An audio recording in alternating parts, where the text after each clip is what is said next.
Hôm nay nhất định phải dẫn các bạn đi ăn một bữa lòng lợn siêu ngon. Cho tôi 5 phần đặc biệt, cho tôi hết toàn bộ những thứ này luôn đi ạ. Khúc xương ống to béo ngậy, gọi thêm một ít rồi làm phần cho 3 người ăn. Vừa nhìn món này xong, nước bọt đã tự động rơi. Thật là đáng sợ. Ưu tiên miếng thịt nạc này chút. Thịt và bắp cải muối vừa ngọt vừa thơm làm sao. Cơm cạp là thứ dữ rồi. Món nào cũng phải tắm sốt thôi. Người ta mơ về tình yêu, còn tôi chỉ mơ về thịt. Bắp cải muối nấu chung với thịt đúng nghệ luôn. Đây mới đúng là đam mê chân chính của tôi. Phần tinh túy nhất nằm ở phía bên trong này. Hút một phát là đỉnh nóc bịch trần luôn. Tuyệt chiêu của tôi. Không có tỏi thì coi như thua, ăn không nổi. Phần tủy trong ống đây khá là ngán.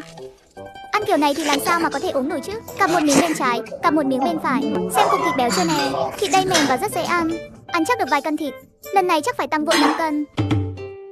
Nước sốt thần thánh thì không thể nào thiếu được rồi. Xem cái này siêu to khổng lồ chưa nè. Cố gắng cả vài cái nữa cho hết cục này. Phần thịt nó hòa nguyện vào nước sốt. Ăn đến đây thì hết thích ngon luôn rồi. Miếng nào cũng giống nhau. Ông chủ đang nghi ngờ khả năng của tôi. Đến phần hấp dẫn mà tôi thích nhất đây. Chấm với nước sốt thần thánh. Không có gì có thể sánh bằng được. Béo và ngậy là sở trường của tôi. Cứ bỏ vào miệng là nó tan biến hết. Ha ha ha, có người nhận ra tôi kìa. Càng ăn càng mê. Trước sau gì thì làm bát cơm cho ấm bụng. Nay mà có ít kho quẹt nữa thì tuyệt vời. Chan cả nước lẩu vô ăn luôn cho nhanh. Tầm 60 giây thôi là bay màu cái tô cơm. Hồi nhỏ có bạn nào hay ăn kiểu như vậy không ta? Dọn dẹp sạch sẽ không trở lại một hạt cơm nào. Quả đã luôn các tình yêu. Cho thêm một mâm nữa đi ông chủ. Cẩn thận nha người đẹp. Này chắc phải tầm 5 cân thịt. Tay phải tay trái đều phải làm việc. Đốc phát 2 cái xem sao. Hay là thịt đã mềm nên dễ ăn. Cắn đôi nổi sầu ai nhầm của hành. Tôi phải xài chiêu cuối thôi các bạn ơi. Cái gì cũng cần phải luyện tập hết cả. Việc ăn uống cũng không ngoại lệ. Ăn kèm tí cải chua với thịt. Độ ngọt của thịt và vị chua nhẹ. Thật là tuyệt vời làm sao.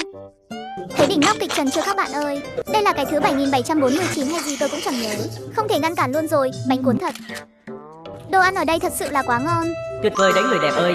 Phải cặp miếng hành nữa thôi. Nhìn cái mâm đi nào các bạn. Chỉ còn một ít thôi.